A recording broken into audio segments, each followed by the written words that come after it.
2017 अगोदर त्यांनी 1600 कोटी रुपये बीएसटीला दिले. म्हणजे जणू काय बापाने पोराला पैसे द्यायचे शिक्षणासाठी तर खिशातनं काढून या खिशातनं त्या खिशात द्यायचे, पण कर्ज स्वरूपात दिले आणि ते सुद्धा 10% कर्जाने. 2017ला जेव्हा महानगरपालिकेच्या निवडणुका आल्या, शिवसेनेच्या वचननाम्यामध्ये बीएसटीचा अर्थसंकल्प हा मुंबई महानगरपालिकेच्या मुख्य अर्थसंकल्पात विलीन करण्याचं त्यांचंच वचन आहे.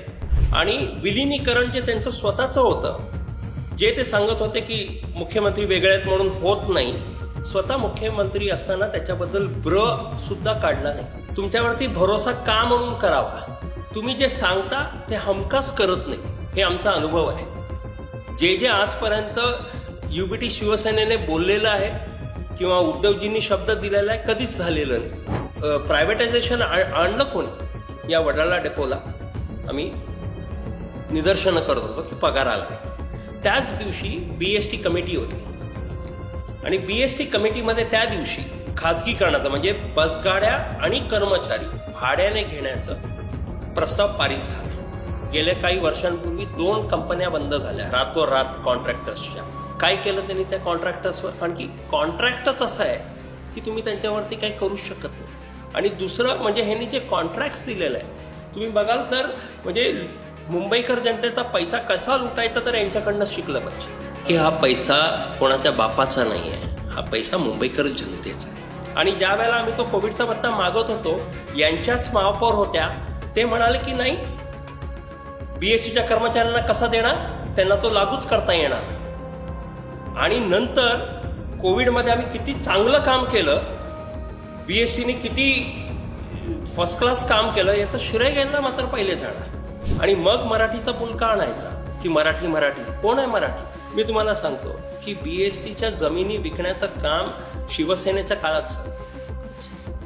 ओशिवराची क्वार्टर्ससाठी ठेवलेली जमीन 2009-10 मध्ये, म्हणजे सरकार होतं काँग्रेस, महानगरपालिकेमध्ये शिवसेना.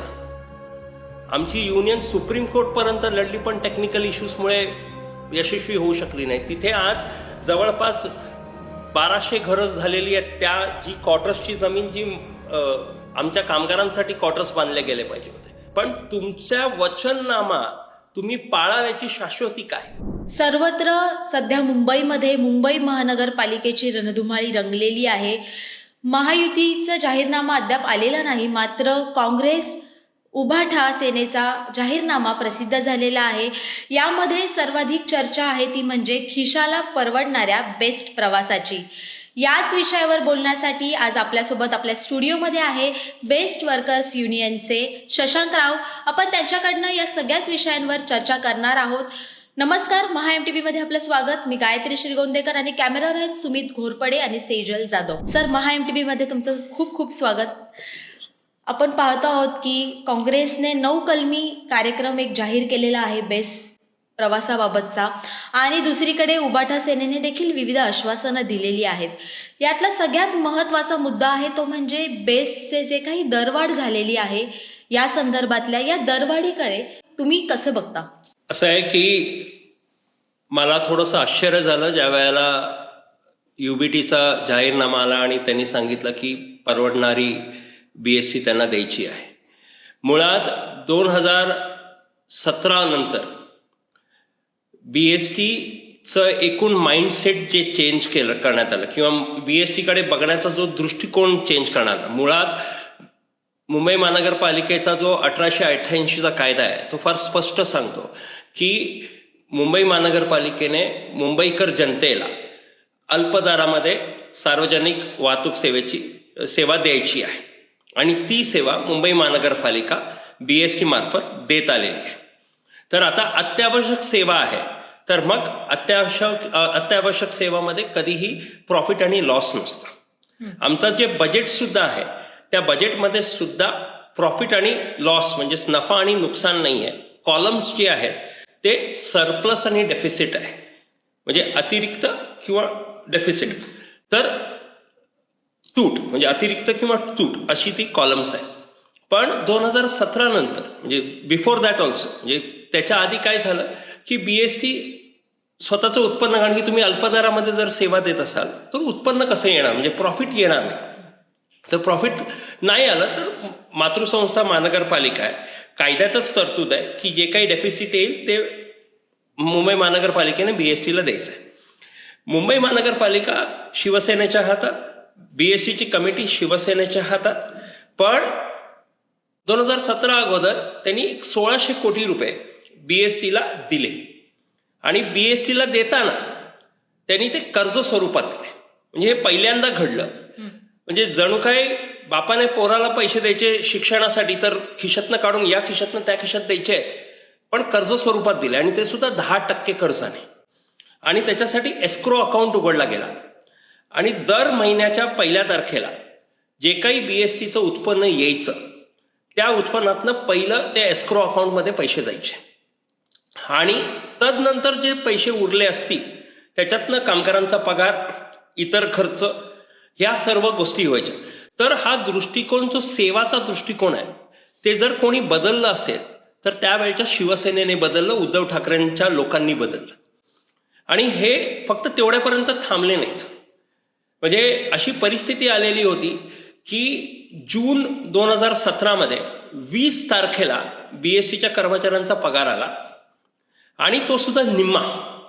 म्हणजे जागतिक विक्रम त्या लोकांनी करून टाकला की BST एवढी मोठी संस्था, जगात नाव असलेली, आणि तिथे कामगारांना 20 तारखेला महिन्याचा पगार येतो आणि तो सुद्धा निम्मा पगार. आम्ही कामगार संघटना म्हणून त्याच्या विरोधात आवाज केला आणि ऑगस्ट 7, 2017 एका दिवसाचा संपही झाला. रक्षाबंधनाचा दिवस होता, BSTचा दिन होता, त्या दिवशी संपही झाला आणि मातोश्रीवर, कारण की BST यांच्याकडे होती, तर उद्धव ठाकरेच्या समक्ष एक सेटलमेंट झालं तिकडे आणि तिथे त्यांनी वायदा केला की असं कधी परत होणार नाही आणि आम्ही काळजी घेऊ वगैरे वगैरे. पण तसं काही मुळात घडलंच नाही पुढे. तर ही संकल्पना त्यांनी आणली की आम्हाला प्रॉफिटमध्ये आणायचं. आणि त्यावेळेला त्या काळामध्ये अजय मेहता म्हणून यांचे म्युन्सिपल कमिशनर होते, त्यांच्या मार्फत ह्यांनी ती आयडिया रुजवायला लागली. ते म्हणाले की आम्हाला प्रॉफिट पाहिजे, तुम्ही प्रॉफिटेबिलिटी दाखवा. म्हणजे कामगारांचे पगार गोठवण्यापासून बाकीच्या गोष्टींपर्यंत. तर आम्ही तिथे मांडणी केली की मुळात BST ही अत्यावश्यक सेवा आहे आणि अत्यावश्यक सेवेमध्ये जेव्हा तुमचा कायदाच म्हणतो की प्रॉफिट नाहीच आहे, जे काही तूट आहे ती आता मुंबई महानगरपालिका 70,000 कोटीचं बजेट आहे दरवर्षीला. आधी 40-45 हजार कोटीचं होतं, आता ते जवळपास 70,000. आणि त्याची गरज आहे ना, मुंबई वाढते, तर तुम्ही हे दिलं पाहिजे. पण त्यांनी जो तिकडनं त्यांचा दृष्टिकोन त्यांनी जाणीवपूर्वक बदली केला आणि तो बदली केल्यामुळे आज तुम्ही जी काही गत बघताय ती गत त्याच्यामुळे झालेली आहे. आज खाजगीकरण असेल, बाकीच्या गोष्टी असेल, हे काही आज आलेल्या नाही आहेत. 2017 जो त्यांनी बीज रोवला आणि आम्ही त्यांना सांगितलं होतं, म्हणजे आमचं प्रपोजल होतं की तुम्ही BSTचा अर्थसंकल्प म्हणजेच मुंबई महानगरपालिकेतला अर्थसंकल्प आहे, सी बजेट. आणि असे वेगवेगळे आहेत, शिक्षणासाठी वेगळे आहेत, बाकीचे वेगळे आहेत, पण हा ऑटोनॉमस आहे. तर आमची आधीपासूनची मागणी आहे की तुम्ही हे जे रोज प्रॉफिट लॉसचं करताय ते संपवूनच टाका विषय. हा बजेट तुम्ही महानगरपालिकेच्या मुख्य अर्थसंकल्पात म्हणजेच ए बजेटमध्ये तुम्ही मर्ज करा, अशी आमची मागणी होती. आणि ती मागणी त्यावेळेला उद्धवजींनी सांगितलं की हो, हे आमच्या वचननाम्यातच आहे. म्हणजे 2017 जेव्हा महानगरपालिकेच्या निवडणुका आल्या, शिवसेनेच्या वचननाम्यामध्ये BSTचा अर्थसंकल्प हा मुंबई महानगरपालिकेच्या मुख्य अर्थसंकल्पात विलीन करण्याचं त्यांचंच वचन आहे. आमचं आंदोलन झाल्यानंतर ऑगस्ट 2017 BST कमिटीमध्ये तो प्रस्ताव पारित करण्यात आला. तदनंतर मुंबई महानगरपालिकेच्या आमसभेत तो पारित करण्यात आला आणि नंतर त्याच्याबद्दल कोणी वाक्य काढेना. ज्या ज्या वेळेला आम्ही तो प्रश्न विचारला किंवा मोर्चे काढले त्याच्यासाठी, तर हे सांगण्यात आलं की मुख्यमंत्री देवेंद्रजी आहेत, त्यांच्या याच्यामध्ये ते पास होत नाही आहे. 2019 यांची सत्ता आली, मुंबई महानगरपालिका यांची, BST कमिटी यांचीच होती, मुख्यमंत्री स्वतः उद्धवजी ठाकरे होते. आम्ही 3 मोर्चे काढले. एकाही मोर्चाला यांचा एकही कोणी आलं नाही, म्हणजे अधिकारी आले नाहीत. स्वतः मुख्यमंत्री तर लांबची गोष्ट राहिली. आणि विलिनीकरण जे त्यांचं स्वतःचं होतं, जे ते सांगत होते की मुख्यमंत्री वेगळे आहेत म्हणून होत नाही, स्वतः मुख्यमंत्री असताना त्याच्याबद्दल सुद्धा काढला नाही. म्हणजे जर तुम्हाला करायचंच नसेल, आणि म्हणून ज्या वेळेला ते म्हणतात की आम्ही 5, 10, 15, चांगली गोष्ट आहे, मुंबईकर जनतेला तुम्ही स्वस्तातच दिले पाहिजे, पण तुमच्या वचननामा तुम्ही पाळायची शाश्वती काय? तुमच्यावरती भरोसा का म्हणून करावा? कारण तुम्ही जे सांगता ते हमखास करत नाही, हे आमचा अनुभव आहे. जे आजपर्यंत UBT शिवसेनेने बोललेलं आहे किंवा उद्धवजींनी शब्द दिलेला आहे, कधीच झालेलं नाही. आज जी काही अवस्था, दैननीय अवस्था BSTची झालेली आहे, त्याला म्हणजे पूर्ण कारणीभूत असतील कोणी, तर ते उद्धवजी आणि त्यांची शिवसेना. सर, तुम्ही उल्लेख केला की 1600 कोटींचं कर्ज महानगरपालिकेकडून बेस्टने घेतलं होतं, अर्थात त्यांची स्थिती सुधारावी यासाठी. आज आपण बघतोय खासगीकरण वेग घेत आहे बेस्टमध्ये, आणि एकीकडे बसच्या संख्याही कमी होत आहेत, त्याचाही ताण कुठेतरी बेस्टवर येत आहे. या सगळ्याकडे कसं पाहता, किंवा हे सगळं कसं झालं नेमकं? हे असं आहे की मी जे म्हणालो तुम्हाला, 2017ला आमचा जूनमध्ये निम्मा पगार आला. मातोश्रीवर जे सेटलमेंट झालं, म्हणजे जे काही ठरलं, त्याच्यामध्ये ठरलं की 10 तारखेपर्यंत पगार दर महिन्याला येईल. तो जानेवारीपर्यंत आला. फेब्रुवारीच्या महिन्यामध्ये, फेब्रुवारी 2018, तो 10 तारखेला आला नाही. आणि म्हणून 12 तारखेला आमच्या संघटना आणि बाकीच्या संघटना या वडाळा डेपोला आम्ही निदर्शनं करत होतो की पगार आला नाही. त्याच दिवशी BST कमिटी होती, आणि BST कमिटीमध्ये त्या दिवशी खाजगीकरणाचं, म्हणजे बसगाड्या आणि कर्मचारी भाड्याने घेण्याचा प्रस्ताव पारित झाला. तुम्ही जर त्याचे मिनिट्स बघितले तर त्या मिनिट्समध्ये लिहिलेलं आहे, म्हणजे खेदाने त्यांचे स्वतःचे कॉर्पोरेटर, स्वतःची कमिटी मेंबर्स हे सांगतायत आम्हाला हे करायचं नाही आहे, पण आता काय करायचं. कमिशनर म्हणालेले आहेत की जर BSTला पैसे द्यायचे असतील, आम्ही म्हणजे कोण, कॉर्पोरेशनने, तर मग तुम्हाला हा कृती आराखडा मंजूर करावाच लागेल. कॉर्पोरेशन कोणाचं? महापौर कोणाचा? तर शिवसेनेचा. स्टँडिंग कमिटी चेअरमॅन कोणाचा? तर शिवसेनेचा. BSTचा चेअरमॅन कोणाचा? तर शिवसेनेचा. म्हणजे मीच मला सांगतोय की तू हे केलं नाहीस तर मी तुला पैसे देणार नाही, आणि पैसे देणार नाही म्हणून तुम्ही कोण बोलणार आहे? मुंबई महानगरपालिकेचा 1888चा जर कायदाच सांगतो की BSTला जे काही तूट येईल ती तूट मुंबई महानगरपालिकेने अन्य बजेटपासून द्यायची आहे, तर मग प्रश्न कुठे येतो? पण यांना खाजगीकरण आणायचं होतं, यांना यांच्या कॉन्ट्रॅक्टर्स जे कोण असतील त्यांच्या कॉन्ट्रॅक्टर्स त्यांना कॉन्ट्रॅक्ट द्यायचे होते, आणि म्हणून त्यांनी अशी परिस्थिती निर्माण केली, आणि त्या परिस्थितीमध्ये त्यांनी ते दिलं. म्हणजे ही परिस्थिती त्यांनी स्वतःहून निर्माण केली, आणि आज ते म्हणतायत की आम्ही स्वस्त दरात द्यायची. आनंद आहे, पण तुम्ही प्रायव्हेटायझेशन आणलं कोणी?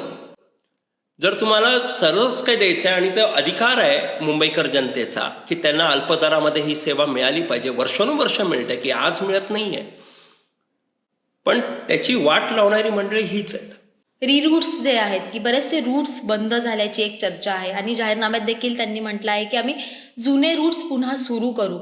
हे रूट्स बंद होण्याची कारणं नेमकी काय आहेत, आणि जे रिरूट केलं जातं BMCच्या माध्यमातून किंवा बेस्टच्या माध्यमातून जे काही रिरूटिंग केलं जातं त्याच्यामध्ये सातत्य आहे का? तो विभाग सध्या कार्यरत आहे का?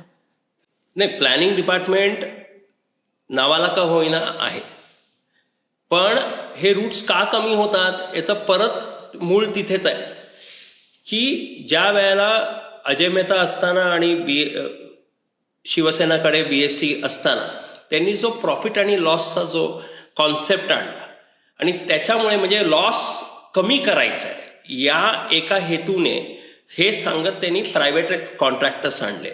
आता प्रायव्हेट कॉन्ट्रॅक्टर्स आणल्यानंतर त्यांना ते डेपोमध्ये त्या कॉन्ट्रॅक्टर्सला दिल्यानंतर त्यांना हवे तसे रूट्स, त्यांना जे कठीण जातील ते रूट्स नाहीत. आणि मग जर एकदमच चालवायचं असेल तर मग BSTच्या गाड्या आहेत त्या रूट्सवर चालतील. म्हणजे जिथे गर्दी जास्त असेल किंवा त्रासदायक रूट्स असतील तर मग BSTच्या ड्रायव्हर्सनी चालवायचं. खाजगी कॉन्ट्रॅक्टरला जर व्यवस्थित रस्ते जिथे आहेत त्याला जेवढं प्रॉफिटेबिलिटी आहे त्या पद्धतीने त्यांना, कारण इथे तर सर्व ठरलेलंच आहे. आणि दुसरं म्हणजे ह्यांनी जे कॉन्ट्रॅक्ट्स दिलेले आहेत तुम्ही बघाल तर म्हणजे मुंबईकर जनतेचा पैसा कसा लुटायचा तर यांच्याकडनं शिकलं पाहिजे. यांनी यांच्या कॉन्ट्रॅक्ट्समध्ये कुठे दिवसभराचं म्हणजे कंडक्टर BSTचा असतो, उत्पन्न BSTकडे येतं आणि ह्यांना फिक्स्ड मिनिमम किलोमीटर्स दिलेले आहेत. म्हणजे कुठे 150 आणि कुठे 200 किलोमीटर दिवसाला रनिंग. मुंबईचं ट्रॅफिक बघून तुम्ही मला सांगू शकता की 200 किलोमीटर किंवा 250 किलोमीटर एखादी बस चालू शकते का दिवसभरामध्ये? शॉर्ट रूट्सला तर बिलकुलच नाही. लॉंग रूट्सला आज जी ट्रॅफिकची परिस्थिती आहे त्याच्यामध्ये कुठे चालू शकते? तर मग जरी तू 70 किलोमीटर चालवलेस तरी तू 150चं तुला आम्ही देणार.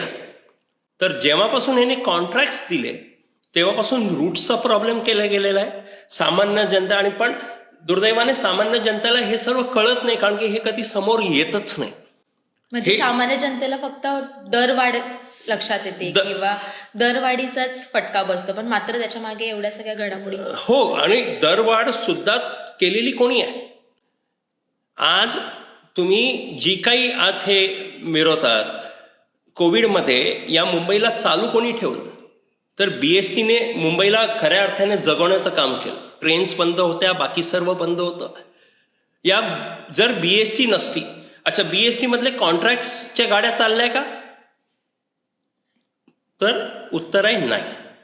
शेवटी काय सुरू झाल्या, पण पूर्ण BSTला चालवण्याचं काम BSTच्या कर्मचाऱ्यांनी केलं. जवळपास 200 लोकांचा जीव गेला, त्यांची घरचे वेगळे गेले, त्यांचा मृत्यू झाला, पण BST काही थांबली नाही. आणि हे सरकार त्यावेळेला उद्धवजी चीफ मिनिस्टर होते, म्हणजे कोविडचा भत्ता BSTच्या कर्मचाऱ्यांना आधी जाहीरच झालेला नव्हता. त्यांनी फक्त जाहीर केला तो सफाई कामगार आणि मेडिकल कामगार एवढ्यांनाच.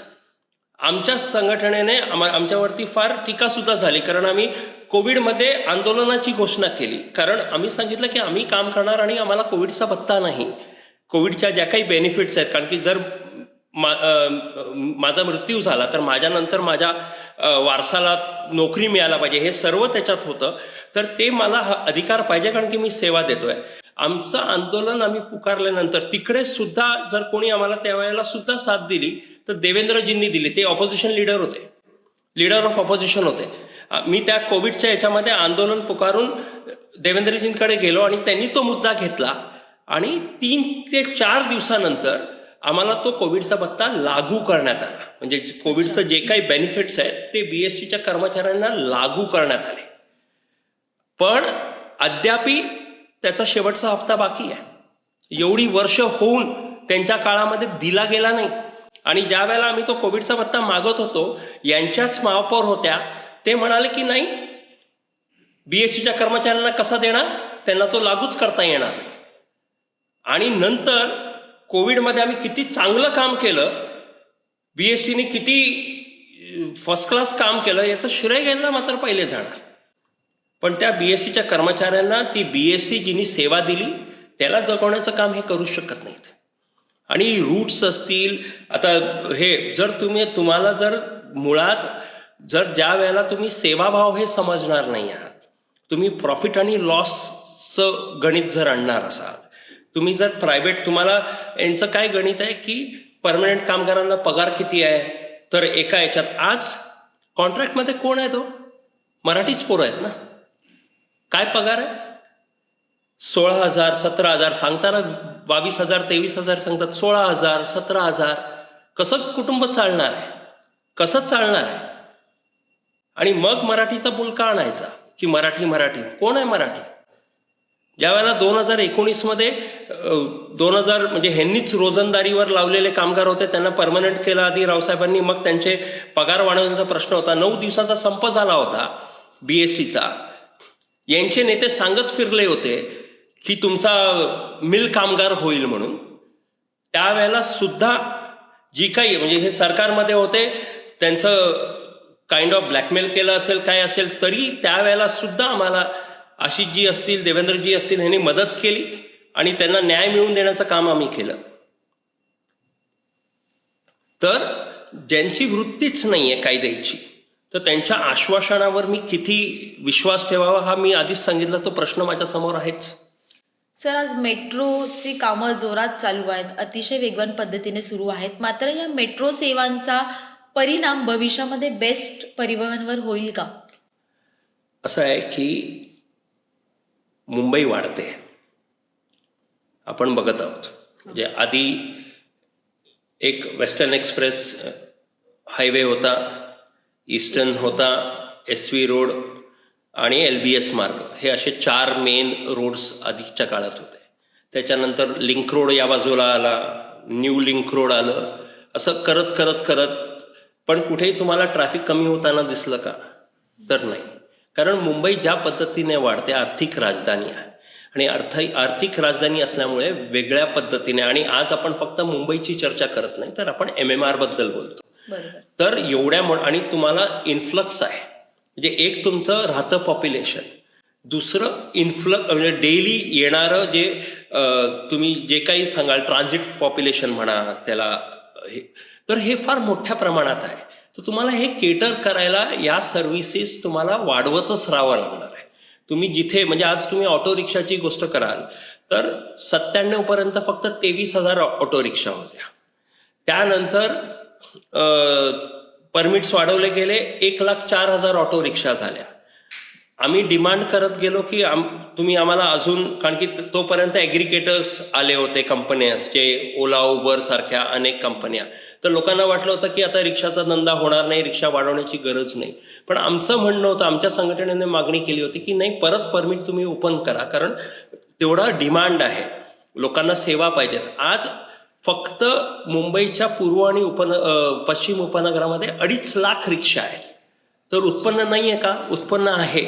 आणि तरीही कधीतरी वाटतं की रिक्षा कमी पडत आहेत, कारण पॉप्युलेशन त्या पद्धतीने वाढत आहे. तर तुम्ही जेवढं वाढाल, आता मेट्रोपासून लास्ट माईल कनेक्टिव्हिटी कोण देणार आहे? प्लस मेट्रोकडे उतरल्यावर प्रत्येक गोष्ट मेट्रो स्टेशनच्या बाजूला नाही आहे. तुम्हाला तिकडेपर्यंत जाण्याकरिता जो सर्वात स्वस्त ऑप्शन असणार आहे तो ते BST आहे.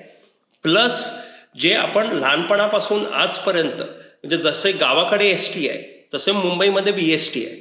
जर मला सकाळी 6-6:30 कामावर पोचायचं असेल तर मी कशाने जाणार आहे? मला BST, मग ती BST सकाळी 5 वाजता एका पॅसेंजरसाठी का होईना ती जिकडे जाते, तर ते एक कुटुंब जगतं. आणि हेच मूळ आहे ना की तुम्ही सेवा का प्रोव्हाइड करताय. तुम्ही सेवा एवढ्यासाठी देताय ही सार्वजनिक वाहतुकीची. जर मी त्याला प्रॉफिट आणि लॉसचा जर निकष लावला, नियम लावला तिथे, तर लोक कशी जाणार? मुलं आज सकाळी मुलं जातात शाळेमध्ये, आणि तुम्ही कमी दर, हे काही आज नाही आहे. शाळेची म्हणजे शाळेच्या मुलांना सवलत ही आधीपासून आलेली आहे, बाकीच्या लोकांना सवलत ही आधीपासून आलेली आहे. पण या सर्व गोष्टी आहेत आणि या गोष्टी आल्या पाहिजेत. आम्ही मागणी केलेली, आणि जर आलं, महायुती जर आली महानगरपालिकेमध्ये, तर मला अपेक्षा आहे की ते नक्कीच होईल. आणि ते म्हणजे की BSTचा जो कर्मचारी आहे, जो काम करतो, परत मराठी माणूस आहे, आयुष्यभर काम करतो, 30 वर्ष 32 वर्ष देतो, तो रिटायर झाल्यानंतर त्याला त्याचं भाडं भरावं लागतं, त्याला मोफत नाही आहे. बाकी रेल्वेमध्ये जर तू एकदा असशील तर तू रिटायर झाल्यानंतर रेल्वे मोफत आहे, बाकीच्या गोष्टी मोफत आहेत, तर आम्हाला काय मोफत नाही हे ते बोलतच नाही. एवढी वर्ष सत्ता उपभोगली आहे, 25-30 वर्ष झाली, का नाही केलं? तर हे सर्व झालं पाहिजे. BST ही मुंबईची लाईफलाईन आहे, आणि ही जशी मुंबई वाढेल तशी तुम्हाला हे सर्व द्यावंच लागणार आहे. आणि त्यामुळे हे कोण आणत आहे, हे कॉन्सेप्ट कोण घेऊन येत आहेत की ज्यांना ही BST जगवायचीच नाही. मुळात मी तुम्हाला सांगतो की BSTच्या जमिनी विकण्याचं काम शिवसेनेच्या काळात सर, ओशिवराची क्वार्टर्ससाठी ठेवलेली जमीन 2009-10 मध्ये, म्हणजे सरकार होतं काँग्रेस, अच्छा. महानगरपालिकेमध्ये शिवसेना. आमची युनियन सुप्रीम कोर्टपर्यंत लढली, पण टेक्निकल इश्यूजमुळे यशस्वी होऊ शकली नाही. तिथे आज जवळपास 1200 घरं झालेली आहेत. त्या जी क्वार्टर्सची जमीन जी आमच्या कामगारांसाठी क्वार्टर्स बांधले गेले पाहिजे होते, आज तिथे कोट्यवधी रुपयाचे फ्लॅट्स विकले गेलेले आहेत. सर्व श्रीमंत लोक येऊन राहत आहेत आणि हे यांच्या काळात झालं. जे काही मी म्हणून सांगितलं की जाहीरनामे बघितलं की मला थोडं आश्चर्य झालं की यांना पुळका कसा आलाय.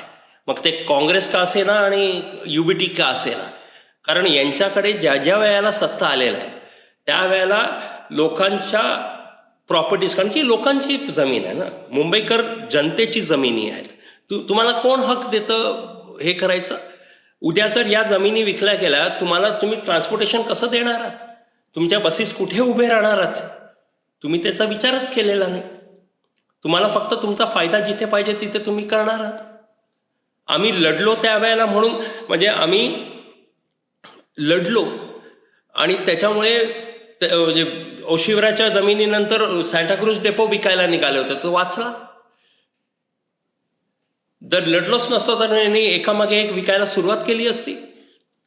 सर, आपण ह्या सगळ्या गोष्टींवर बोलत असताना एक ह्याच्यामधला कळीचा मुद्दा असा आहे की मागच्या काही काळांमध्ये बरेचसे बेस्ट बसमुळे अपघातही झालेले आहेत. बेस्ट बसचे अपघात झालेले आहेत. प्रत्येक वेळेस अपघात झाला की जो बेस्टचा किंवा तो जो काही गाडीचा चालक असतो त्याच्यावर सगळा गुन्हा येतो किंवा अशा पद्धतीने गुन्हे दाखल होतात. या सगळ्याकडे आपण एक वर्कर्स युनियनचे अध्यक्ष आहात, त्याच्याकडे कसं बघतात? या सगळ्यांमध्ये त्रुटी नेमक्या काय आहेत? हे सगळं रोखण्यासाठी काय उपाययोजना केल्या पाहिजे? असं आहे की आपण BST मध्ये BSTतनं अपघात, बेसिकली रस्त्यावर चालत असते तर आपण अपघात झाला काही म्हणजे कोणत्याही स्वरूपाचा झाला तर तो ऑक्युपेशनल हझार्ड असतो की आपण चालवतो, आपण नॉर्मल गाडी सुद्धा चालवताना अपघात होऊ शकतो. पण तुम्ही जर कम्पेअर कराल तर आधीच्या काळामध्ये, म्हणजे मी तुम्हाला 2017च्या अगोदर घेऊन जाईल, तर आधीच्या काळामध्ये हे अपघाताचे प्रमाण फार कमी होते.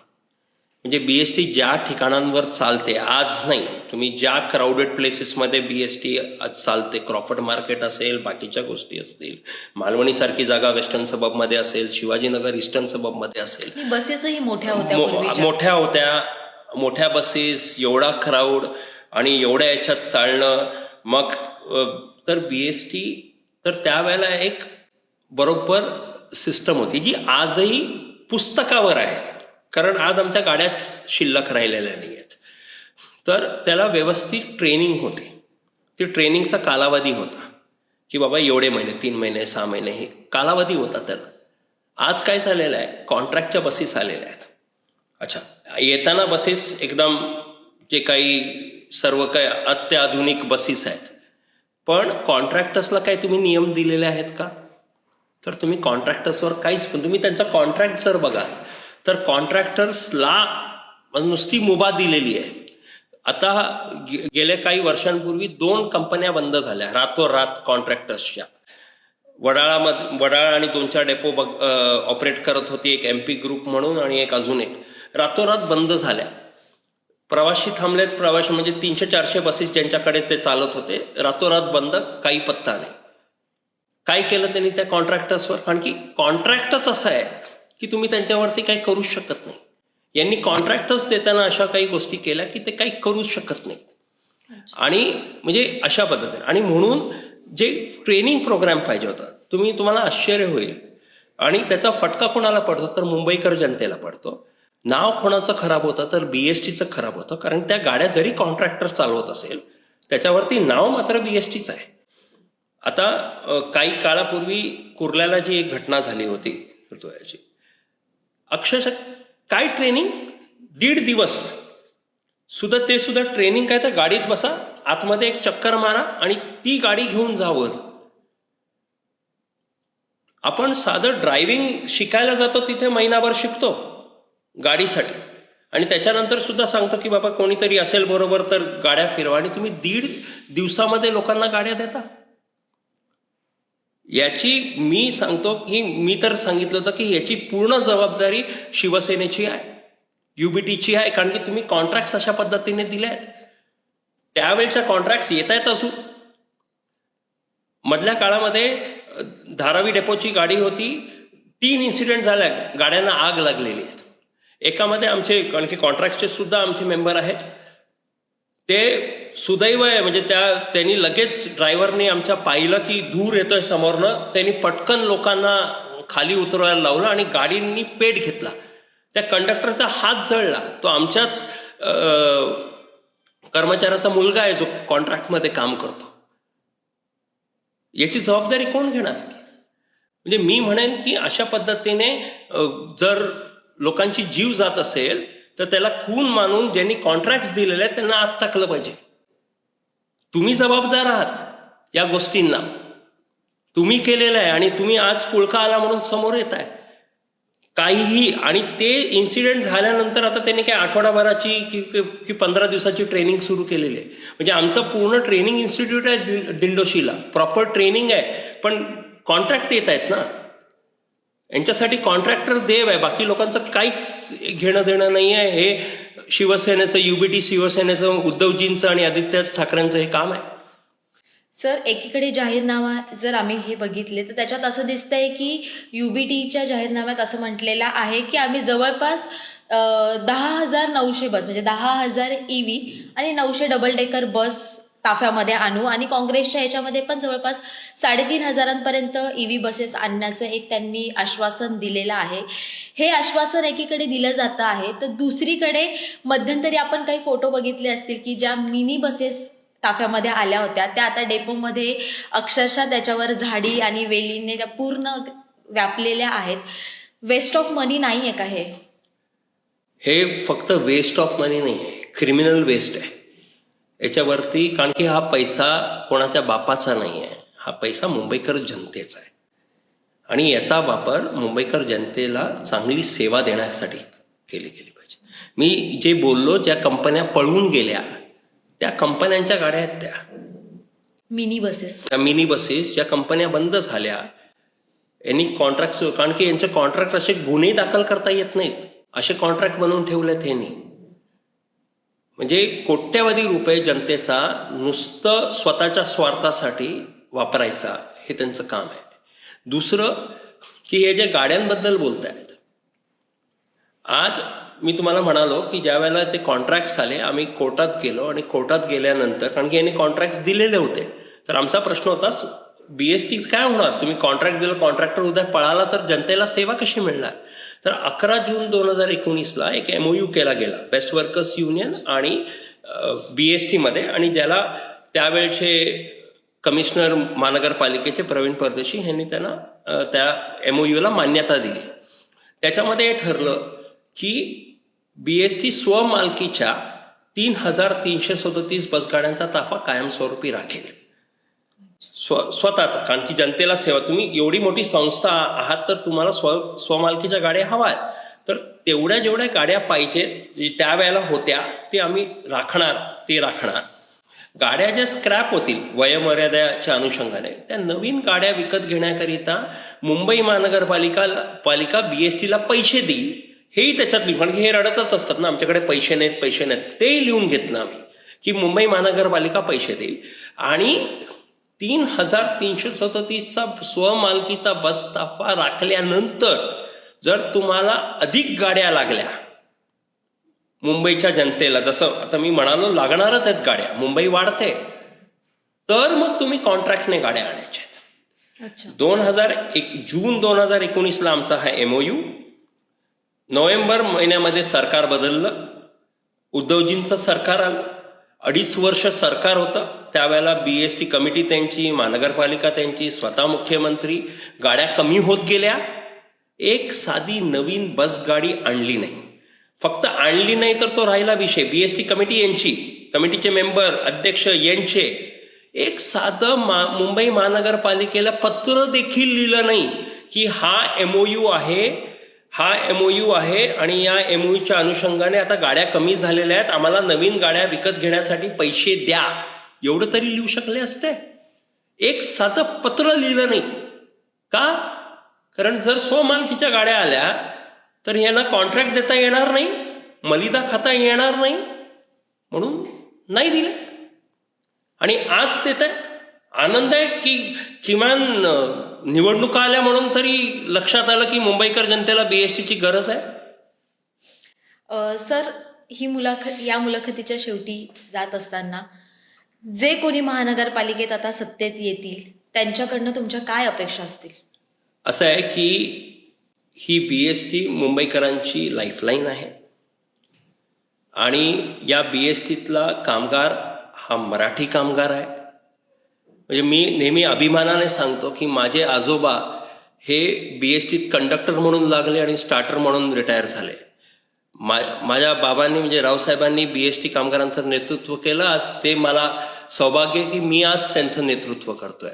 तर ही मराठी माणसाची जीवनवाहिनी आहे, ही मुंबईची जीवनवाहिनी आहे. या जीवनवाहिनीला जगवण्याचं काम केलं गेलं पाहिजे. त्याची जी प्रतिष्ठा आधी होती जगभरामध्ये ती प्रतिष्ठा परत आणली गेली पाहिजे आणि ही तशीच काम करत राहील, तशीच सेवा देत राहील हे बघण्याचं काम केलं गेलं पाहिजे. एवढीच माझी अपेक्षा आहे. धन्यवाद सर, आमच्याशी संवाद साधला त्याच्याबद्दल. आपण पाहिलात की मराठी माणसांना सर्वाधिक रोजगार आणि सन्मानाचा रोजगार देणारी बेस्ट ही मुंबईकरांची जीवनवाहिनी आहे आणि आगामी महानगरपालिकामध्ये जे कोणाचं सरकार येईल त्यांनी ती जगवली पाहिजे, ती वाढवली पाहिजे आणि जशी त्याची जगभरात ख्याती होती ती ख्याती कायम राखली गेली पाहिजे अशीच सदिच्छा शशांकराव सरांनी व्यक्त केलेली आहे. ही मुलाखत तुम्हाला कशी वाटली ते आम्हाला कमेंट बॉक्समध्ये नक्की कळवा. MHAMTVच्या फेसबुक पेजला लाईक करा, आमचं यूट्यूब चॅनल आहे ते देखील सबस्क्राईब करा आणि ही मुलाखत अधिकाधिक मुंबईकरांपर्यंत नक्की शेअर करा. धन्यवाद.